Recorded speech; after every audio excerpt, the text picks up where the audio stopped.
Good morning, and today I've got a geek big bag packed, which can only mean one thing: I am going on holiday. Now, I actually haven't been on holiday for a few years now, definitely pre-COVID. So sad, so sad. Well, I did have one little break where I went and saw my friend Tony for a few days, but we ended up hibernating due to COVID itself. Forced hibernation. But enough of that. But where am I going? I'm going... Where are you? Once there were bear skins and quivers. Just substitute that for monkey hats and tat. Let's be having you! 2 handfuls of sausage meat, please. Come on! On, give the family a treat. Give them a slice of Norfolk. Which everyone I have said, oh, it's lovely going back to Norfolk. But those who know me know that's where I've come from.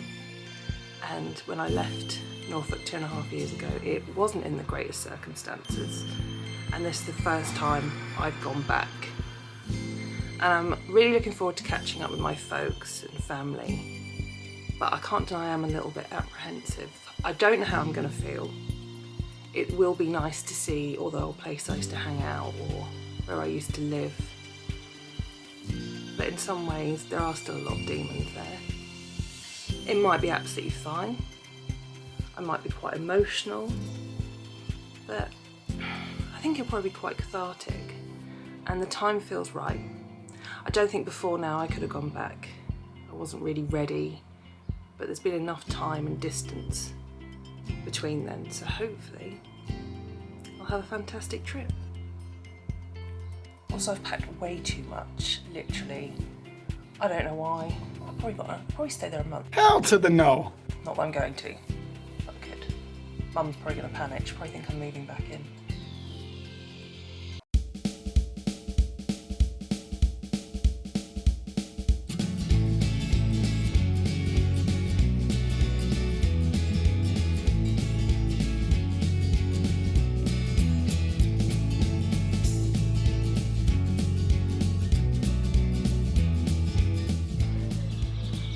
Well, good morning, and it's a sunny day in Wymondham town. Taking a bit of a stroll with the folks into town, get cakes from the market, and also charity shops, of course. What else?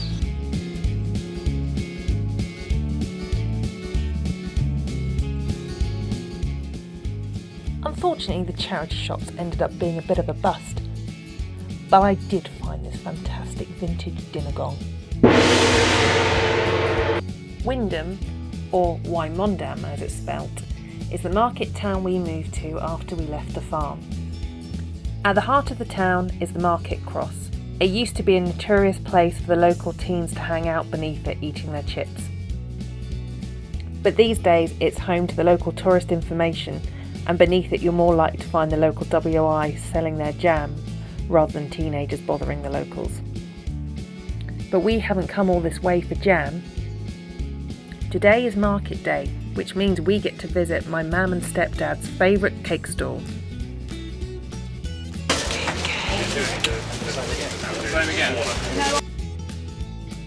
And whilst we were in town, we also popped into a fabulously spooky shop that happens to occupy the building which was once a pool room of my youth club.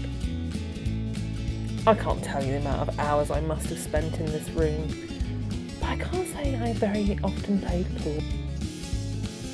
To be honest, I think I spent most of my time in this room, sitting on this very windowsill, looking out the window, probably smoking, knowing me. So we've got our drinks, we've got our cakes from the market. Now we're going to go into the Abbey grounds and enjoy them in the shade or maybe sunshine. Now, Wymondham Abbey is the place where I spent a lot of time as a kid playing in the graveyards. It has a lot to answer for. I used to especially come here probably at night and explore the graves and scare ourselves silly, telling stupid stories. And to be fair, I never actually got scared in the dark. Never really have. Like the company of the dead, obviously. This end of the Abbey, the tower's ruined. I remember as a kid they didn't used to be gated off and used to sometimes just go and stand in there, but to be fair, it was pretty much full of pigeon poo and dead pigeons.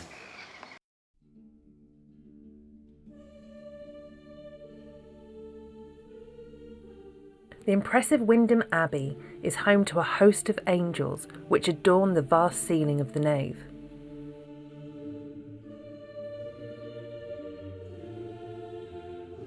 The Abbey is also the church in which I was christened.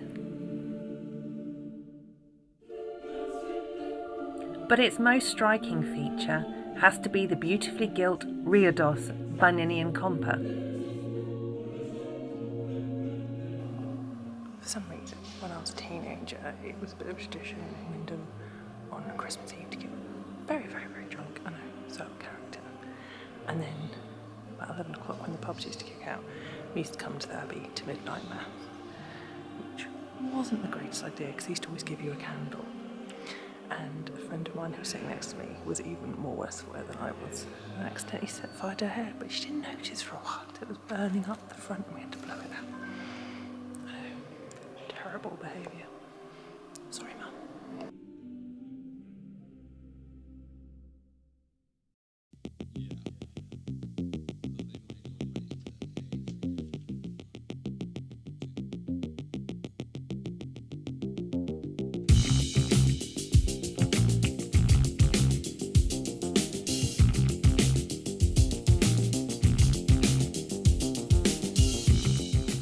For many, Anglia Square is a dystopian 60s nightmare, a blot on the landscape, slowly rotting away.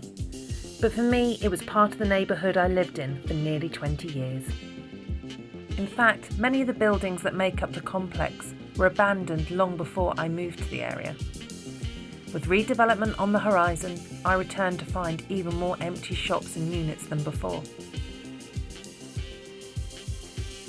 The square was somewhere I would often visit, whether it was to grab a bargain at QD, or as they say in Norfolk, QD, a rummage through the numerous charity shops, or a chomp on a Greggs sausage roll.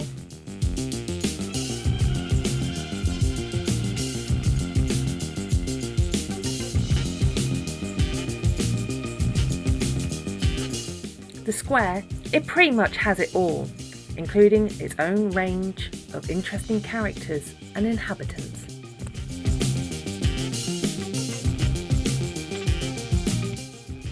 The most prestigious person to ever inhabit the square was the Right Honourable Alan Partridge, who back in 2013 famously held his movie premiere for Alpha Papa at the now abandoned Hollywood Cinema.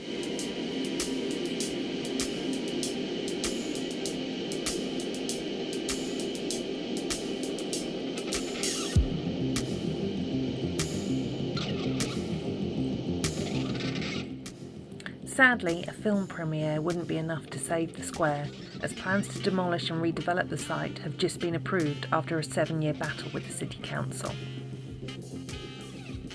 Whilst I appreciate the area is in desperate need of regeneration, I fear that one lot of horrendous concrete blocks are simply being replaced by another, and that in 30 years' time the square's replacement will be declared just as much of an eyesore.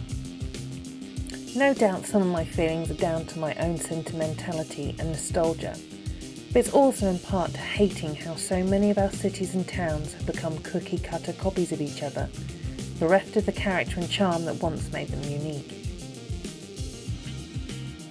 I, for one, will be sad when the bulldozers come to take it all down. It will be the end of the era for so many. As run down as it may be now, I shall forever remember fondly the little town within the city.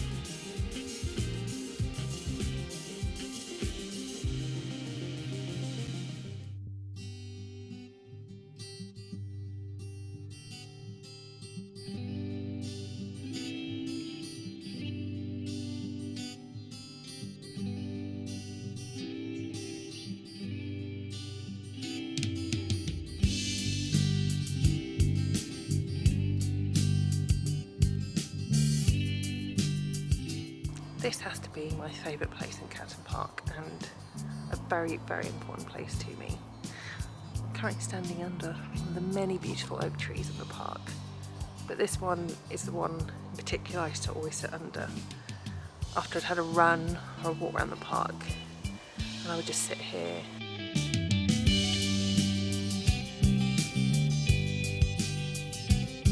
Catton Park in in a way has saved me a couple of times in my life.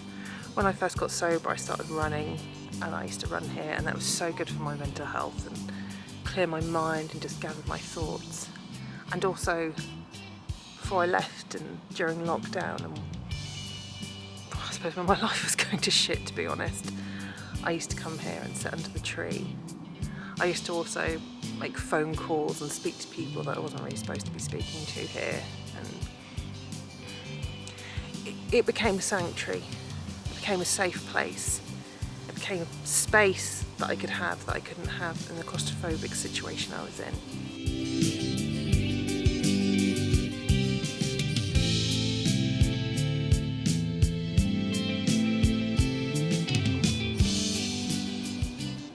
This place did truly save me. It kept me sane.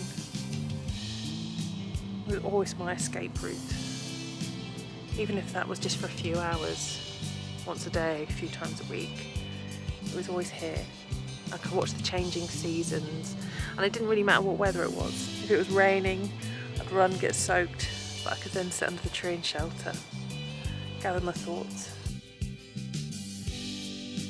And funny enough, it's actually the one place I miss. I don't really miss Norfolk. I appreciate it's a lovely place, and everyone's like, oh, you're going to Norfolk, that's a wonderful place to go on holiday, and it is beautiful. But as I've said before, there are a lot of not so good memories here. So it is nice to have somewhere that I can come back to, and I just think, if I could transport this park to Alton, I would. I'd take it with me in a second.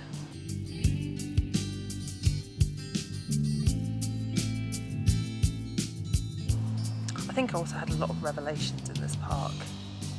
As I said, I sort of used to gather my thoughts and think about where I wanted to be, what I wanted to do with my life. And so many of those revelations happened right here.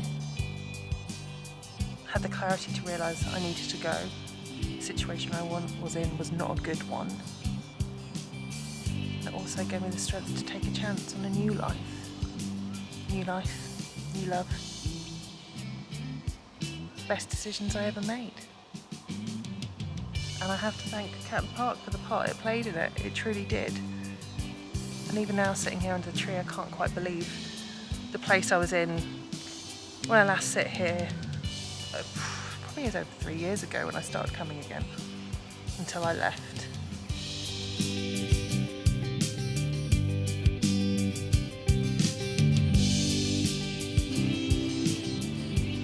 I always think I'd like to talk to the old me who sat under this tree, probably in tears a few times 3 years ago, and go, do you know what, it's all going to work out. You've got to be brave, you've got to be strong and hang in there. You've got the most wonderful life ahead of you. And I still do.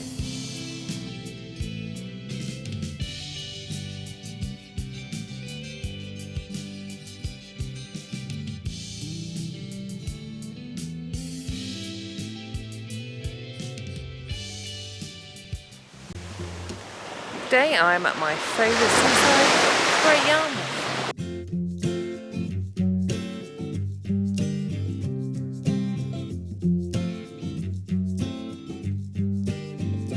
And it's the first time I've had my feet in the sea in 2.5 years. It feels good. I've been enjoying days out at Great Yarmouth for as long as I can remember. But even long before I was born, the young family were enjoying their annual summer holidays here, travelling down from Derby each year by train. And even when my mum and her sisters had grown and left home, Grandad and Grandma Young would still return to walk the Golden Mile and enjoy fish and chips in their favourite chippy on Regent Street.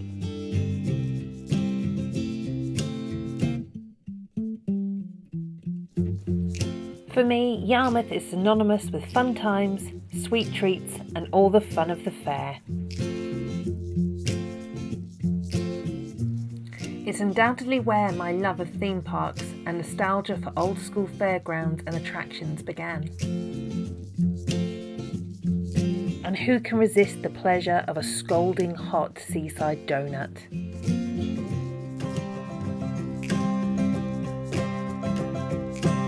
Cooled down with a giant 99 ice cream.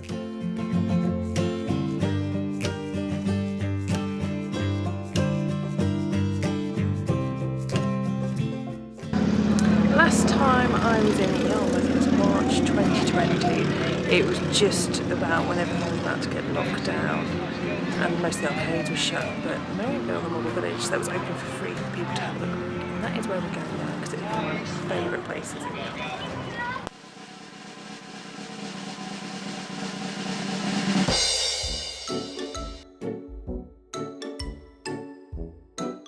We're here, we're at the village. You're going to be beyond excited when you see what's with those walls. Trust me, it's amazing. So Instagram.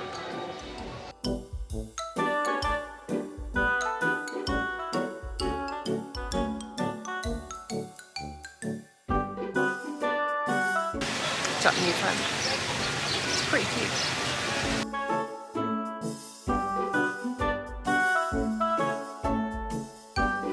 Announcement for passengers and customers of Merrivale Premier Airship Carriers. Would all passengers at flight 2015A1 please make your way to the departure gate. Gator's got him.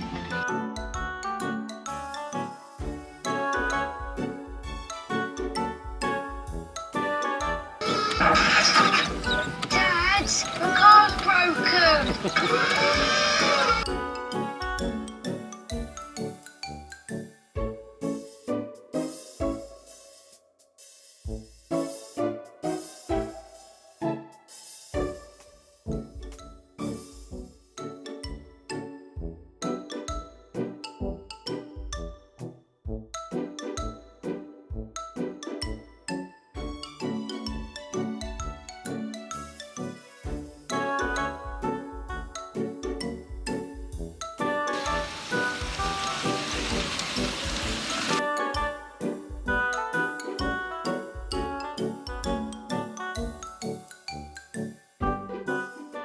And test its own rocket, there's been a local and national outcry. There's not been a day when there haven't been any protesters here at the launch site, but today is the largest protest yet. Some protesters have even climbed over the fence. Trying to speak physical business with only one mission in mind.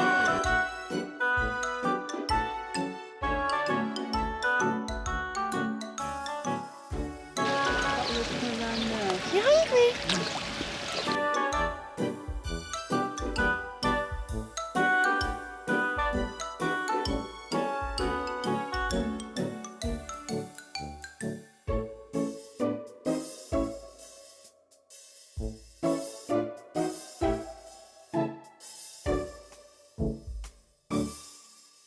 Well, you can take the girl out of Old Towers, but you can't take the Old Towers out of the girl. So come down to Pleasure Beach to ride the big one. It may be wooden, it may be old, but it's still definitely worth the ride. And one of my all-time favourites.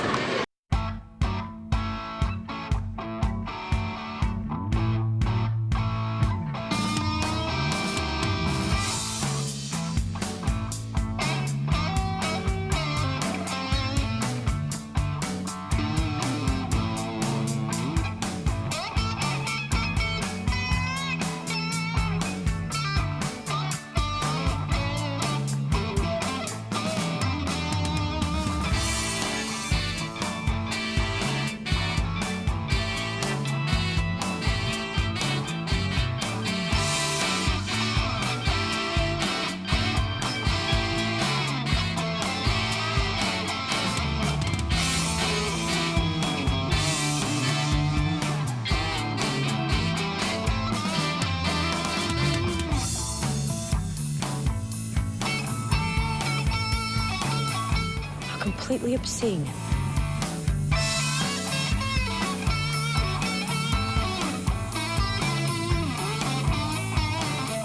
What am I looking at? Turn it off.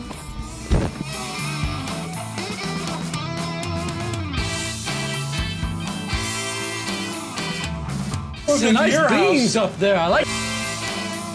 How long does this have to go on, this punishment?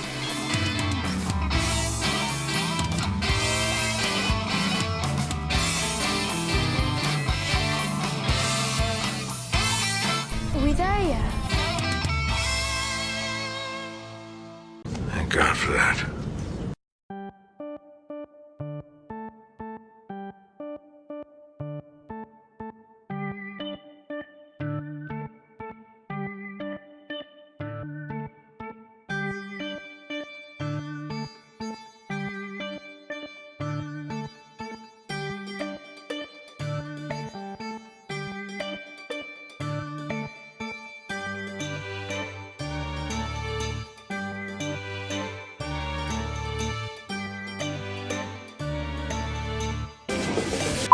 Sick.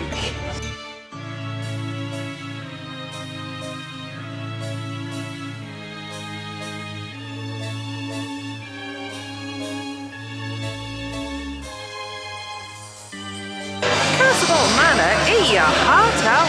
Great Yarmouth, first beach is where it's at.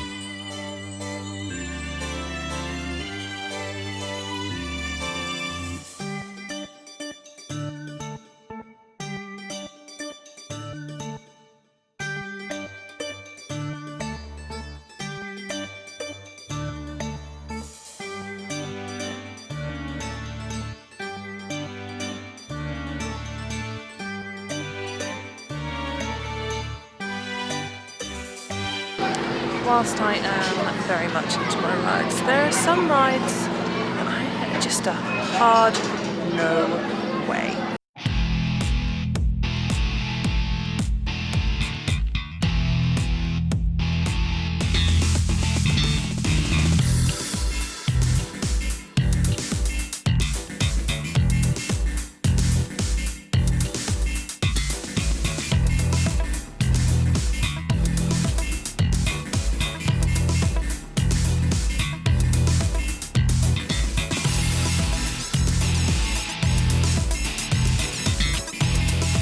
Okay, so I may have speeded it up a little bit. It doesn't make it any less terrifying.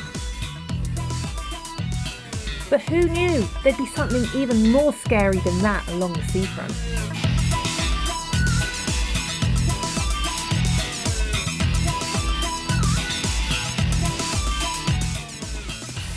Thankfully, Joyland saved the day, and I took a nostalgic ride into Neptune's magical kingdom.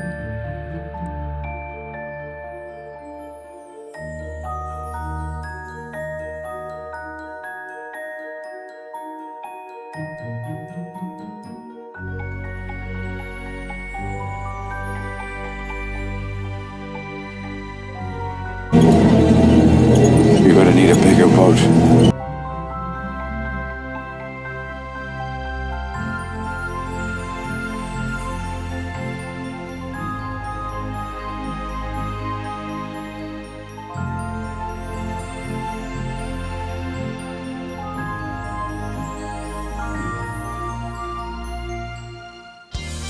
It's been a wonderful fun-packed day at Yarmouth, but it's nearly time to go.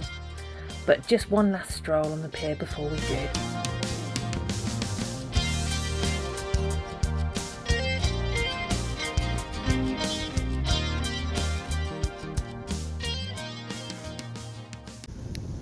Well, I finished work for the day and it is such a lovely afternoon, even though it's been like really weird sort of black storm clouds over the village all day, sort of threatening to chuck it down. But thankfully it hasn't. It's still so warm, and I haven't been out walking for ages, and I thought it does me good to get out and about, and I think I need to do it more and make the effort to.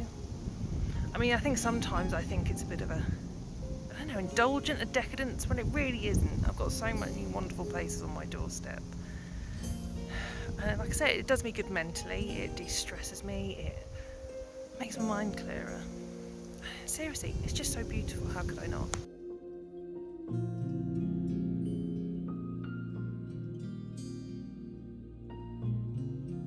I also realised I haven't really reflected on my Norfolk trip yet. It was really good. I enjoyed it, but also at times it did feel a bit stressful and certainly emotional. And I was expecting it, but I don't know if I expected it when it was emotional, to be fair.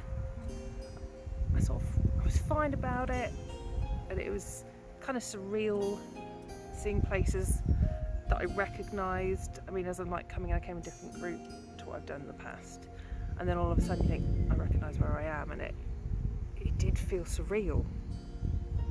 But it was fine, and it was lovely seeing my mum and stepdad and walking around Wymondham and seeing places where I grew up.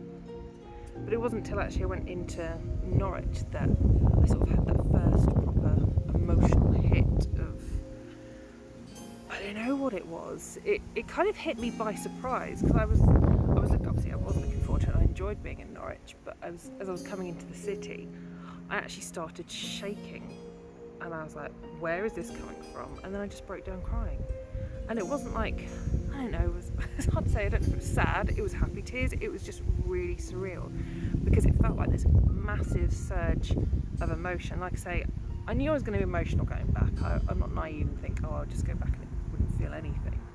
But I think because it felt like it came from nowhere, just all of a sudden, like, I just couldn't stop crying. But like I say, it was fine, it was lovely, it was nice going back to the area where I used to live.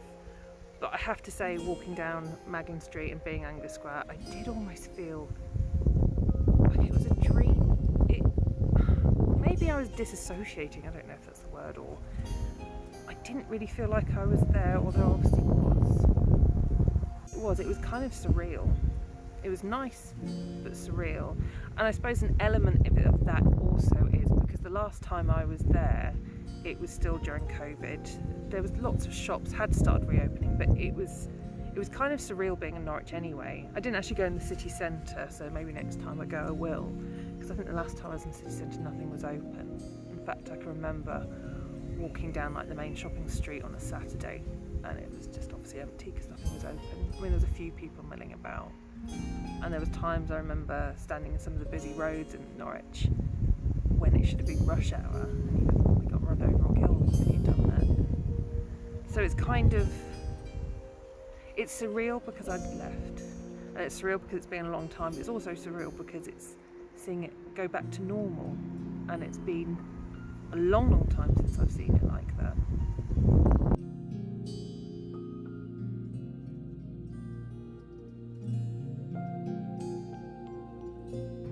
I of course absolutely loved Yarmouth, because I just do anyway. That hadn't really changed. It's just Yarmouth. And I know it's a bit Marmite for some people, but I don't know. I only got good memories there, and it's fun, it's silly, it's tacky, it's the seaside, and we've got roller coasters. What is there not to love?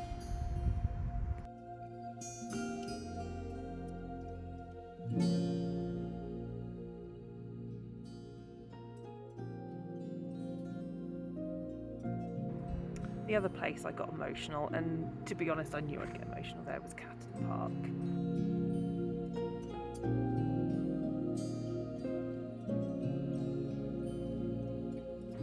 But that was wonderful, because I think I've probably said in an earlier video that if I could transport two places from Norfolk to where I live now, they would be Catton Park and Yarmouth, but definitely Catton Park.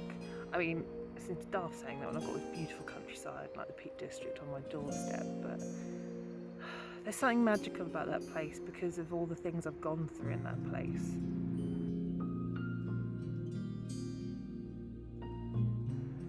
And it was wonderful going back there, now being in the place I am, because obviously when I've been there in the past, it's sort of like working through stuff, and it was my little sanctuary, it's my escape, so it's nice to go back in the happy place that I am now. And it's just beautiful. I mean, there's not like, I say it's park, but it's not an awful lot of things there, which what I like about it is just the meadow, and you can just walk around the centre of the trees, it's beautiful. And it holds a lot of sentimental value to me, and always will.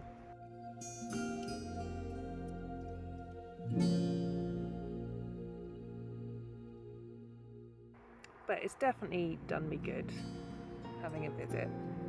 Like I say, it's almost taken out a bit of the fear and apprehension. I'm like, oh, I can go back to Norfolk, it's absolutely fine.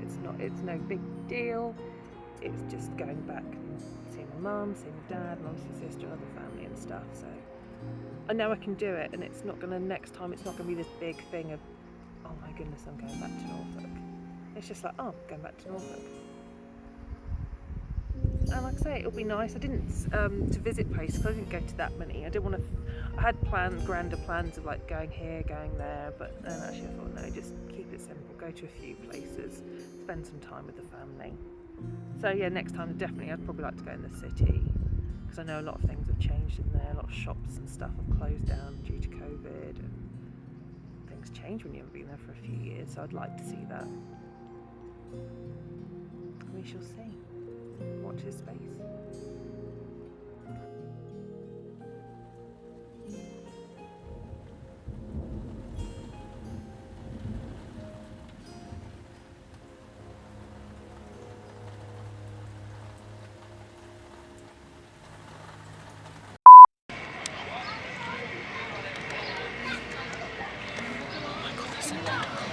It's like a screwball.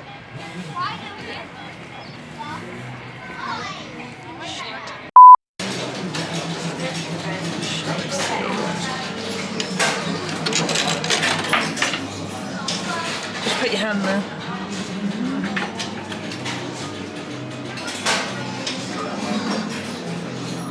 No fortune today. No fortune today. She just ripped us off £2. £2. No fortune. Rip off.